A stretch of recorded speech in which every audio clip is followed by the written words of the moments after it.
नमस्कार, मैं हूं आपके साथ दीपक कोतवाल। हमारी खास पेशकश में आपका स्वागत है।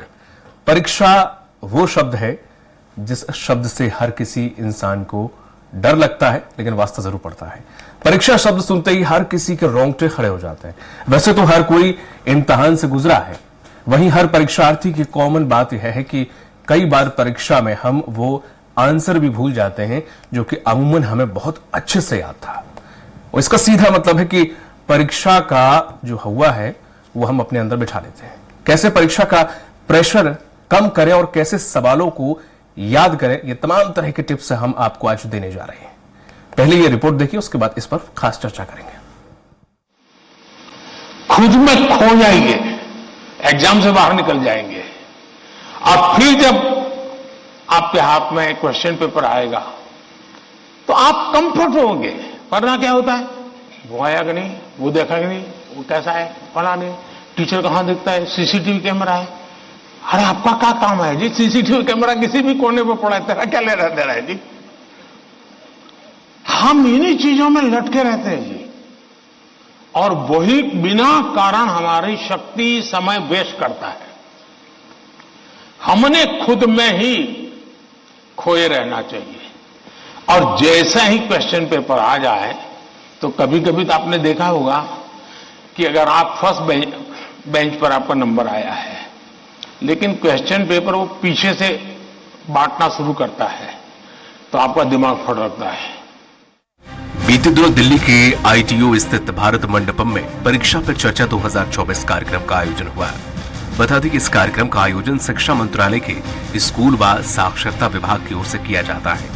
इस बार यह सेशन परीक्षा पे चर्चा का 7वां संस्करण था।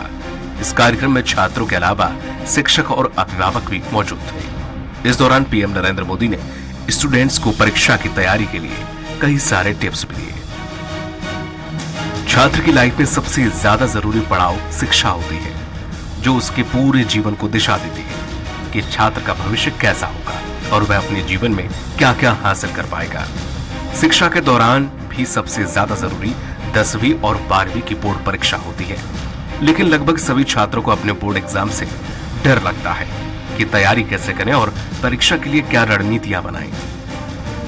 बोर्ड एग्जाम शुरू होने से पहले आपको एक टाइम टेबल तैयार करना होगा और यह टाइम टेबल आपको आपकी पढ़ाई को भाग में करने में मदद करता है।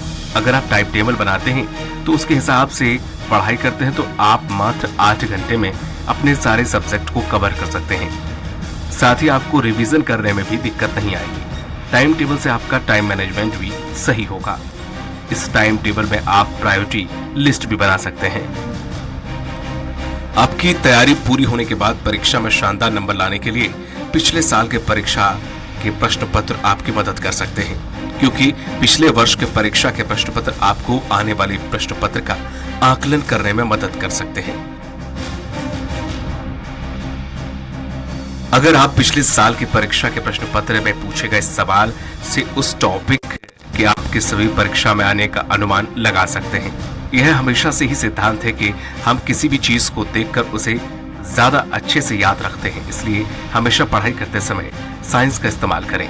और यह एक सिद्धांत है कि किसी विषय को याद रखने में प्रतीकों का बड़ा योगदान है। जैसे हम बायोलॉजी में डायग्राम के सहारे से उसका उत्तर लिख देते हैं। Special desk, Swaraj express. और इसी खास टॉपिक पर चर्चा करने के लिए खास पैनलिस्ट हमारे साथ जुड़े हुए हैं। हमारे साथ जुड़े हुए हैं डॉक्टर अभिषेक बैस, जो कि प्रिंसिपल हैं। सर, आपका बहुत बहुत स्वागत है। प्रबोध पांड्या जी हैं, जो प्रदेश सचिव पालक संघ, आपका भी बहुत बहुत स्वागत है। नीता त्रिपाठी जी हैं, जो कि अभिभावक हैं। नीता जी, आपका भी बहुत बहुत स्वागत है। रुचि तिवारी जी जुड़ी हुई हैं, जो कि अभिभावक हैं, आपका भी बहुत बहुत स्वागत है। और मोहम्मद इब्राहिम, जो कि टॉपर छात्र हैं, आपका भी बहुत बहुत स्वागत है। सबसे पहले मोहम्मद, आपसे ही शुरुआत करते हैं कि इब्राहिम, जिस तरह से आप टॉपर हैं, इसके लिए आप शुरुआत से ही टॉपर रहे हैं या फिर एक जेनेटिक भी होता है कि घर में हमेशा ही सब लोग टॉपर रहे, या फिर एक समय के बाद ये समझ में आया कि पढ़ाई बहुत जरूरी है, इसमें बहुत आगे बढ़ना है, तो इस वजह से हम पढ़ाई में दिलचस्पी और ज्यादा लेने लगे वक्त के साथ? जी, पढ़ाई में दिलचस्पी तो मेरी माता जी की वजह से ही जागी, और वो शुरू से ही था। मतलब नर्सरी से लेके आज तक 12th क्लास में मैं टॉपर ही रहा था, और जो उन्होंने मुझे गाइडेंस दी टीचरों से पहले, सबसे पहली गाइडेंस मुझे पेरेंट्स से मिली, उसके बाद बाकी गाइडेंस मुझे टीचर से मिली। लेकिन 10th में आने के बाद मुझे धीरे धीरे खुद ही इस चीज में रुचि जागी कि मैं किस तरह से एग्जाम के प्रेशर को हैंडल खुद कर सकता हूँ, रिवीजन मुझे किस तरह से करना है, क्योंकि अंततः परीक्षा मुझे ही देना थी, ना मेरे टीचर उस वक्त मेरे साथ होते और ना ही मेरे पेरेंट्स। तो इसके साथ साथ जब मेरी ये रुचि जागी तो मैंने एक रणनीति बनाना शुरू कर दी कि मुझे अंतिम समय पर कुछ भी नहीं टालना, जो कि सबसे ज्यादा जरूरी है। इसलिए मैंने साल की शुरुआत से ही पढ़ाई करना शुरू कर दी थी, इवन 10th में भी और 12th में भी। बट अनफॉर्चुनेटली 10th में लॉकडाउन हो गया था, इस वजह से परीक्षा नहीं दे पाया मैं। फिर 12th में जब मैंने अपनी सारी रणनीतियां बनाई तो मेरे माइंड में ये नहीं था कि मुझे इन रणनीतियों को पूरा करना है। मेरे माइंड में बस ये था कि जो भी मुझे पढ़ाया जा रहा है मैं सिर्फ आज में प्रेजेंट रहूं और उसको अच्छे से पढूं। तो सबसे ज्यादा जरूरी यही होता है कि जो आपको पढ़ाया जा रहा है आपका सारा ध्यान उसी पर होना चाहिए, और सिर्फ ध्यान देने से कुछ नहीं होता अगर आप उसको टाइम से रिवाइज नहीं करते। और अमूमन हमारे यहाँ रिवीजन को इम्पोर्टेंट क्वेश्चन से कंफ्यूज किया जाता है कि इम्पोर्टेंट जो है वो आपके लिए एक रिवीजन का काम करेगा। नहीं, जो भी आपको पढ़ाया जाए उसको टाइमली रिवाइज करना जरूरी होता है अच्छे मार्क्स लाने के लिए। ठीक है, ये तो आपके अंदर छुपे एक होनहार छात्र की बातें थी, अच्छी बात है। लेकिन कॉमन छात्र की तरह हम बात करें, कभी आप खेले कूदे या पबजी या टीवी शोज या मूवीज कभी देखने में इंटरेस्ट रहा है कि एक पढ़ाई वाला जुझारू लाइक सुबह शाम बस पढ़ाई पढ़ाई? जी नहीं, ऐसा नहीं था कि सुबह शाम सिर्फ पढ़ाई पढ़ाई, क्योंकि उससे हमारा दिमाग खुल नहीं पाता जो बहुत जरूरी है। इसलिए मैं मूवीज भी देखता था, खेल कूद भी मैंने खूब करी है। ऑनलाइन गेमिंग को मैंने अवॉइड करा है, क्योंकि उससे जो हमारी आंखों पर असर पड़ता है, एक तो वो असर बुरा होता है, दूसरी चीज वो हमारे लिए कोई पॉजिटिव वे में नहीं आता कोई भी ऑनलाइन गेमिंग। जी, तो मैंने ऑनलाइन गेमिंग को अवॉइड करा, और जो हम बाहर खेलते हैं, जो कबड्डी वगैरह, क्रिकेट, जो फिजिकल एक्टिविटीज है उसको मैंने अपनाया और वो खेलना ज्यादा जरूरी समझा। ठीक है, अभिषेक जी, जिस तरह से एज अ प्रिंसिपल अगर मैं बात करूं तो हर बच्चा अलग अलग बुद्धिमत्ता का होता है, अलग अलग विलक्षण चीजों से नवाजा गया होता है ऊपर वाले के द्वारा। पढ़ाई वाले बच्चे और जो खराब बच्चे कहे या फिर जो पढ़ाई में जिनकी दिलचस्पी ज्यादा नहीं होती है, सारे बच्चे एक जैसे होते हैं, वाकई कुछ बच्चे अलग होते हैं? प्रश्न आपका बड़ा मतलब दुविधा वाला है। क्योंकि बच्चे वास्तव में देखा जाए तो सारे बच्चे एक ही जैसे होते हैं। ठीक है, और ईश्वर ने उनको इस धरती पे अगर उसको लाए हैं अगर, तो ये समझिए कि हर बच्चे की एक अलग प्रतिभा होती है, और जरूरी नहीं कि वो पढ़ाई में भी बहुत आगे हो, खेल में भी बहुत आगे हो सकता है। और हमने बहुत सारे ऐसे उदाहरण हमारे यहाँ पढ़े हैं कि जो खिलाड़ी हैं वो बहुत कम पढ़े लिखे हैं, लेकिन उन्होंने विश्व में अपना नाम कमाया है। तो मेरा कहना जहां तक है कि बहुत जरूरी नहीं है कि पढ़ाई जो है या बहुत अच्छा बच्चा जो है, मेरिट वाला ही बच्चा है, वो जीवन में कामयाब हो, और बाकी चीजों में अगर वो पढ़ाई नहीं करते हैं जो बच्चे, वो जीवन में कामयाब नहीं होंगे, ऐसा तो बिल्कुल कहीं से भी कहीं किसी के लिए भी नहीं कहा जा सकता। तो हम इसको बहुत ज्यादा इस विषय में विशेषकर कि पढ़ना ही जरूरी है ऐसा मैं नहीं मानता। आपके अंदर अलग अलग तरह की विलक्षण प्रतिभाएं होती हैं, बस जरूरी है कि उसको कौन किस तरह से निखारता है या उसको कौन बताता है। जो गाइडेंस जो देते हैं, माँ बाप भी हो सकते हैं, टीचर हो सकते हैं, आपके मोहल्ले के लोग हो सकते हैं, आपके रिश्तेदार भी हो सकते हैं।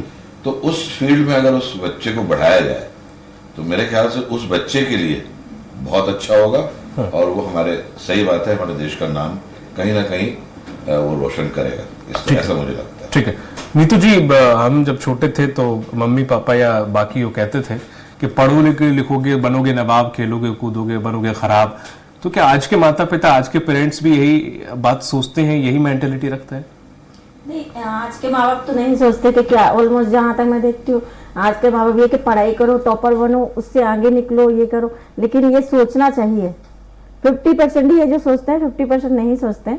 क्योंकि जहाँ तक मैं काउंसलिंग करती हूँ ना, 50% यही होते हैं कि मतलब आप सिर्फ पढ़ो, आगे बढ़ना है, पढ़ना है, प्रेशराइज होते हैं बच्चे कि आपको पढ़ना है, उससे आगे निकलना है, इससे आगे निकलना है। बच्चों पे बस यही प्रेशर रहता है। नहीं तो इसमें माता पिता का कौन सी रेस में होते हैं कि पड़ोसी से आगे हमें निकलना है कि आजकल की दुनिया क्या है, फास्ट है कि मुझे आगे निकलना है, मेरे बच्चों को आगे निकलना है, वो ना आगे निकल जाए, कंपटीशन में ना रह जाए, तो वही उनके दिमाग में एक ही चीज चलती है। हाँ, ये कि अगर बच्चों को कंपटीशन में ना लें और बराबरी ना करें तो बच्चा उससे भी बेटर कर सकता है। लेकिन अपन ये बच्चों पर प्रेशर डालते कि नहीं सिर्फ पढ़ना है, आपको उसके बच्चे से आगे निकलना है, क्योंकि अधिकतर क्या फैमिलीज ये डिस्कस करती है, मेरा बच्चा टॉपर, मेरे बच्चे ने ये किया वो किया, तो अधिकतर पेरेंट्स में ये मेंटेलिटी तो होती है कि नहीं मेरा बच्चा बेस्ट है। ठीक है, ये माता पिता का खुद का वो रहता है, बाकी सब होता है कि नहीं मेरा बच्चा बच्चे के जरिए हम आगे रहे कि मैं समाज में बैठूं तो वहां सब बोले कि नहीं फलाने का बच्चा बेस्ट है। ठीक है, तो अधिकतर पेरेंट्स वही सुनना चाहते हैं। ठीक है। रुचि जी, जब हम छोटे थे, आप तो समय और होगा, मेरा समय जो था, माँ बाप ऐसे ट्यूशन के लिए बच्चों को ऐसे भेजते थे जबरदस्ती, इतना पढ़ाई कि सारे बच्चे जाके नासा में मंगल ग्रह पे पानी ढूंढेंगे, सबको साइंटिस्ट बनना है, सबको नासा में भेजना है, ऐसे माता पिता पढ़ाते हैं। तो कभी बच्चों के ऊपर क्या बीत रही है, उनके ऊपर क्या प्रेशर है, या वो क्या करना क्या चाहते हैं, वाकई उनकी पढ़ाई में ठीक है, जितना समझ में आ रहा हाई स्कूल भले ही आपको क्रिकेटर बनना है, कुछ और बनना है, तो हाई स्कूल और आपको 12th तो निकालनी ही पड़ेगी, तो वो पढ़ाई तो आपको करनी है। तो ऐसे माता पिता क्यों ऐसा करते हैं? रुचि जी।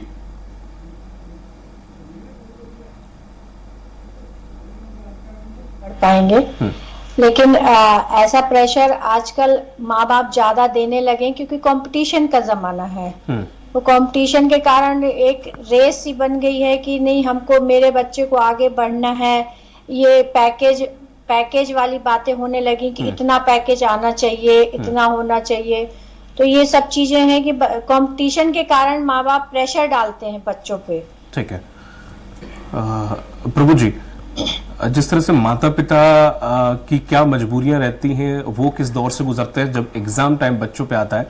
कुछ माता पिता बड़े संवेदनशील भी होते हैं, उन्हें मालूम है कि बच्चा प्रेशर में है, पढ़ाई का समय है, बहुत पढ़ रहा है, तो ऐसे माता पिता कैसे डील करते हैं, या एज अ पालक संख्या सचिव है तो किस तरह से माता पिता ऐसे बच्चों को डील करते हैं, उनके ऊपर क्या कुछ परेशानी आती है? देखिए, जब बच्चे परेशान होते हैं तो स्वाभाविक रूप से माता पिता भी उतने ही परेशान होते हैं।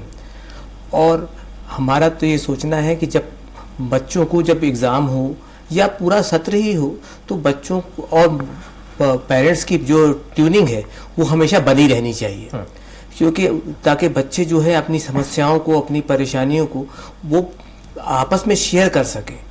और बच्चों को समय माँ बाप को और ज़्यादा देना चाहिए, खासकर एग्ज़ाम के समय तो ज़्यादा समय देना चाहिए ताकि वो अपनी बात जो है पूरी तरह से कह सकें, माँ बाप तक पहुंचा सकें। क्योंकि उस समय स्थिति ऐसी रहती है कि बच्चे जो हैं तनाव में रहते हैं, चाहे कोई कितना भी कहे, और किसी भी स्थिति में कहा जाए कि वो तनाव नहीं होगा, कुछ नहीं होगा, ऐसा कोई भी बच्चा ऐसा नहीं होता जिसको तनाव नहीं होता।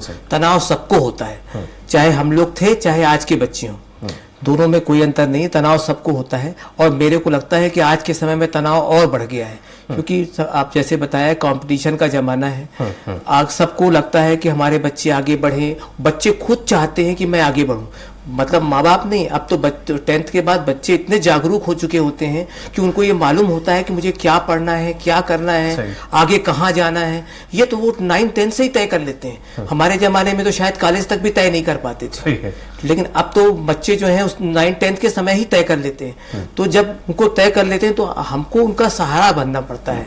बच्चों को, पालकों को या अभिभावकों को अपने बच्चों को सहारा बनना ही पड़ेगा। और इसमें जो है बच्चों का, पेरेंट्स का, टीचर्स का, आसपास के माहौल का, घर के माहौल का, इन सब का बहुत अहम रोल है बच्चों को आगे बढ़ाने में। अभिषेक जी, जिस तरह से हम ये देखते हैं कि माता पिता जो है आजकल के, पहले के जमाने के पढ़े लिखे इतने नहीं होते थे, तो इसलिए वो ज्यादा बच्चों को पढ़ा नहीं पाते थे, उनके साथ बैठ नहीं पाते थे। आजकल के माता पिता पढ़े लिखे हैं, लेकिन बच्चों को जो वक्त देना चाहिए या जो उनके साथ वक्त बिताना चाहिए आज उनके पास है नहीं। पिता जॉब पे रहते हैं, माता जी कुछ और या फिर किट्टी पार्टी या कुछ और चीज़ों में बिजी रहती हैं, तो वर्क करती है, कुछ और करती हैं। तो आजकल की वजह एक बड़ी मानी जाए कि बच्चों के साथ माता पिता का वो वक्त बिताना कितना ज़्यादा ज़रूरी है? वजह तो है ये, वास्तव में माता पिता का किसी भी हालत में किसी भी बच्चे के लिए उनके साथ होना एक बहुत बड़ा संबल प्रदान करता है उस बच्चे को। और जब इस तरह की बात परिवार में अगर होती है तो सीधी सी बात है, उसका असर उस परिवार के बाकी सदस्यों में भी पड़ता है। क्योंकि पढ़ने वाले जो बच्चे हैं वो वास्तव में उनको लगना चाहिए कि नहीं, मेरी जो मैं मेहनत कर रहा हूँ या जो मैं पढ़ाई कर रहा हूँ, तो मेरे पीछे मेरा ध्यान रखने के लिए कहीं ना कहीं मेरे पीछे मेरे मदर फादर या बड़े भाई बहन कोई भी मेरा खड़े हैं। मतलब आप बीच में उसको पानी का जाके पूछ लीजिए पढ़ते समय, बीच में चाय कॉफी जो भी वो पसंद करता है या कोई भी सॉफ्ट ड्रिंक जो भी वो लेता है, सही, वो आप जाके दे दीजिए, तो उसके अंदर एक अलग से उत्साह आएगा। उत्साह इन द सेंस एक बहुत बड़ा आत्मविश्वास जो है, ये मेन बहुत बड़ी चीज है बच्चों के लिए। वो जब जागृत होगा तो 100% है कि वो जितना उसके अंदर जितनी उसकी जिसका आत्मबल जो है वो बढ़ेगा और वो ज्यादा अच्छे से उस चीज को समझ पाएगा जो टॉपिक है, या ये कहे कि दिमाग उस टॉपिक पे लगेगा उसका। और सही बात है, एक चीज कहीं ना कहीं से उस बच्चे को ये भी लगेगी कि जब ये हमारी इतनी चिंता कर रहे हैं पेरेंट्स, तो मैं कहीं ना कहीं इनके लिए अच्छा ही रिजल्ट दूं या मुझे अच्छा ही करना है। ये एक भाव अंदर से जागना चाहिए। मैंने आपको एक छोटा सा उदाहरण दे रहा हूँ। हमारे यहाँ जैसे जनरली हम बच्चों को बोलते हैं कि नहीं, आपने देखा होगा यही टीटी नगर स्टेडियम में अगर कोई बच्चा खेलने गया तो फादर मालूम पड़ा छोड़ के आ गए उसको, और अच्छा बेटा 1 घंटे का खेल है तुम्हारा और हम लेने आ जाएंगे। बिल्कुल सही। या ट्यूशन के लिए छोड़ के आए कहीं, यहाँ पे अगर गाड़ियां नहीं है खुद जा रहे हैं, बच्चा अंदर खेल रहा है या अंदर पढ़ रहा है, तो उसको ये है मालूम कि फादर जो है वो हमारे 1 घंटे बाद आएंगे। मैं बहुत छोटी सी बात बता रहा हूँ, सभी को अभिभावकों को समझने के लिए बहुत जरूरी है। एक ये चीज है और एक ये है कि फादर अगर 1 घंटे वहीं बैठा रहे बाहर, वो अपना जो भी काम है, चाहे उसको न्यूज पढ़ना हो पेपर में या जो भी कुछ करना है, अपने लैपटॉप में काम करना है, वो बैठे रहे वहां, और बच्चा जब निकले पढ़ के और खेल के 1 घंटे बाद, तो उसको लगे कि नहीं 1 घंटे ये मेरा ही वेट कर रहे थे और यहाँ बैठे हैं। सही। ये वास्तव में इस तरह की अगर चीज डेवलप हो जाए, मतलब ये हमारे संस्कृति में, बल्कि हमारे एक रूटीन में, नेचर में अगर ये चीज आ जाए, तो वहां बच्चा जो है आप समझ लीजिए कि वो अपना 100% से ज्यादा देगा। फिर ठीक है, सवाल ही नहीं उठता। मतलब वो समझ रहा है कि नहीं, मेरे लिए जब ये इतनी तपस्या कर रहे हैं तो फिर मैं इनको क्यों नहीं अच्छा रिजल्ट दूं। बिल्कुल। और ये सही बात है, हमारे देश के प्रधानमंत्री लगभग 2018 से उन्होंने हर वर्ष बोर्ड के विद्यार्थियों को इतना ज्यादा इस तरह का एक कहे आप सिरप के रूप में पिलाया है इन लोगों को। मतलब इतनी अच्छी बातें उन्होंने बताई है। वो न सिर्फ बच्चों को बल्कि पेरेंट्स को भी, टीचर्स को भी, वो कहीं ना कहीं बहुत अच्छी, सभी लोगों में ये बातें आई। जब हमारे बड़े जो भी कोई जब बताते हैं तो उसका हमें वास्तव में आत्मसात करना, उनकी चीजें उनको आत्मसात करना चाहिए, और हमें कोशिश यही करना चाहिए कि जैसा सर ने सवाल पूछा कि पेरेंट्स को ज्यादा से ज्यादातर टाइम, कैसे भी आप बच्चे का टाइम टेबल तो ठीक है, पेरेंट्स को भी अपना टाइम टेबल बनाना चाहिए कि हमें कितना वक्त बच्चों को देना चाहिए जिससे उनको बच्चों को अच्छा लगे। इब्राहिम, टाइम टेबल का जिक्र किया। टाइम टेबल बनाना बहुत इजी है, हम सब एक बना लेते हैं, खींच खाच के चिपका भी लेते हैं कि हाँ भाई टाइम टेबल, चलना बहुत मुश्किल है उस पर। जी हाँ। तो बच्चे क्या करते हैं, उनका एक माइंडसेट ये रहता है कि अगर हमने टाइम टेबल बना लिया तो हम उसको फॉलो कर लेंगे, जो कि बहुत गलत है और ये बहुत मुश्किल होता है। इसको आसान करने का एक ये तरीका है कि आप 1 हफ्ते का टेबल ना बना के, टाइम टेबल ना बनाकर प्रतिदिन का टाइम टेबल अलग ही सोचें। टाइम टेबल ना बनाने की जगह आप अपना टारगेट सेट करें कि आज मुझको ये पढ़ना है और इतना टॉपिक कवर करना है। अगर आपके माइंड में ये सेट होगा कि मुझे ये टारगेट अचीव करना है, तो आप उसके प्रति ज्यादा कोशिश करेंगे।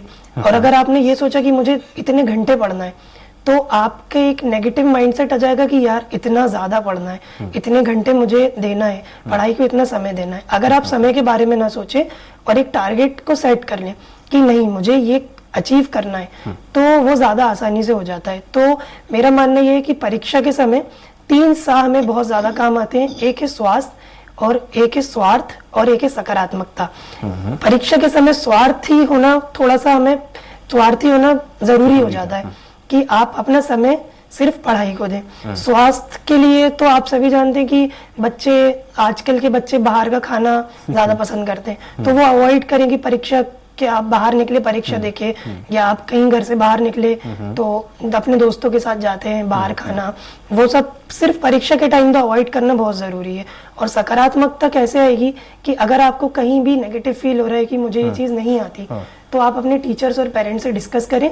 इस तरह से अगर आपको कोई चीज नहीं भी आ रही है तो आपने जो टारगेट सेट करा था वो अचीव करने में भी आपको हेल्प करेगा। तो टाइम टेबल की जगह टारगेट सेट करना ये ज्यादा सही रहेगा। ठीक है नीतू जी, एज अ पेरेंट्स हमने देखा है कि एक थ्योरी है बना रखी, एक मिथ बना रखा है कि सुबह सुबह उठोगे तो जल्दी दिमाग में घुस जाएगा, जल्दी याद हो जाएगा, सुबह उठो सुबह उठो। लेकिन कुछ बच्चे होते हैं जिन्हें रात में भी याद होता है, उन्हें रात में ज्यादा जगना अच्छा और रात में शांति में सुकून में वो ज्यादा पढ़ पाते हैं। लेकिन माता पिता अक्सर ही बच्चों को यही हमेशा कहते रहते हैं, नहीं नहीं सुबह जल्दी उठो और सुबह उठ के ये पढ़ना जरूरी है, तभी दिमाग में घुसता, अन्यथा नहीं घुसता। तो क्या ऐसे माता पिता सोचते हैं कि बच्चे की मेंटेलिटी, कि उसे कंफर्ट कब है, वो कब ज्यादा सुकून में स्टडी कर पाता है, कि इस पे भी कभी शोध करते हैं कि मेरे बच्चे में क्या है कि नहीं नहीं वो फलानी की वो फलाना है, हमारी मम्मी ने बताया सुबह उठ के बढ़िया से याद होता है, तो आज चलो तुम भी सुबह उठो।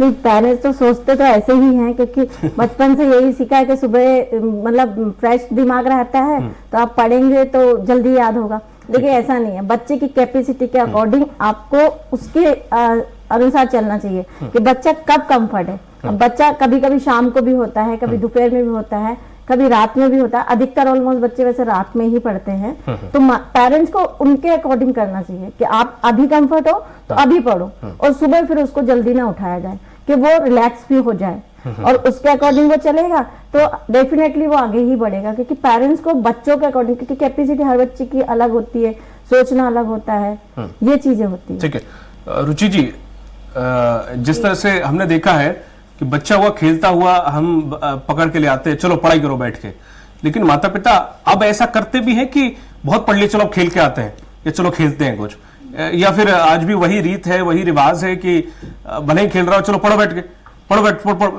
पढ़ता है लेकिन कंटिन्यूअसली, तब भी ये नहीं कहने के बहुत पढ़ लिए चल थोड़ा सा खेल ले जाके, ऐसा है क्या? वो तो नहीं, आजकल तो बच्चे माँ बाप बच्चों को पढ़ाई के लिए ज्यादा फोर्स करते हैं कि खेलने का टाइम ही नहीं है बच्चों के पास। तो कोर्स भी बहुत है, तो माँ बाप भी प्रेशर में रहते हैं और बच्चों को भी प्रेशर देते हैं कि नहीं पढ़ना है, तो बच्चों का फिजिकल लगभग बंद हो गया। बिल्कुल सही, फिजिकल कर ही नहीं पाते बच्चे। लेकिन ऐसा नहीं करना चाहिए पेरेंट्स को। जितना अगर आपको एजुकेशन जरूरी, फिजिकली भी उनको स्ट्रांग होना जरूरी होता है, तभी उनका माइंड खुलेगा थोड़ा सा। अगर वो फ्री हो पाएंगे और अच्छे से अपनी पढ़ाई भी कर पाएंगे, अगर थोड़ा खेलेंगे बच्चे तो अच्छे से पढ़ पाएंगे। अप्रू जी, चूंकि समय बहुत कम है तो एक सवाल आपसे कम शब्दों में खत्म करिएगा कि माता पिता, बच्चे और स्कूल में टीचर या फिर प्रिंसिपल जो भी उसके इर्द गिर्द रहते हैं, इन लोगों को क्या भूमिका निभानी चाहिए एक बच्चे को आगे बढ़ाने के लिए? मैं नहीं कह रहा उसका भविष्य बनाए या किसी को डॉक्टर या फिर किसी को इंजीनियर बनाए, बच्चे को आगे बढ़ाने के लिए एक अच्छा इंसान बने वो, उसके लिए क्या भूमिका अदा करनी चाहिए? सबसे पहले जो है हर बच्चा कम से कम 1/4 टाइम अपना स्कूल में बिताता है, तो अगर उसको देखा जाए तो शिक्षक का दायित्व है कि अंतिम पंक्ति में बैठे हुए बच्चे को अधिक प्रमोट किया जाए। क्यों, जो फर्स्ट बेंच का मतलब, मेरा बेंच फर्स्ट बेंच से मतलब नहीं है, मतलब जो एक होशियार बच्चा होता है उसको और पीछे वाले में, दोनों में जो अंतर है उसको पाटना ही शिक्षक की जिम्मेदारी है। दोनों बराबर कर दिए जाए तो वही एक अच्छा शिक्षक हो सकता है। उसके बाद जो पेरेंट्स हैं, पेरेंट्स की जिम्मेदारी बहुत अधिक है। हालांकि आजकल पेरेंट्स बहुत व्यस्त रहते हैं, लेकिन ये इस बात को लेकर के वो आगे अपना एक्सक्यूज नहीं दे सकते।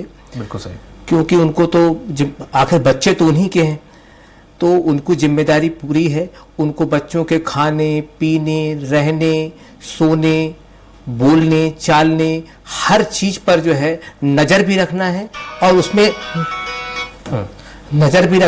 उसमें ध्यान भी देना है।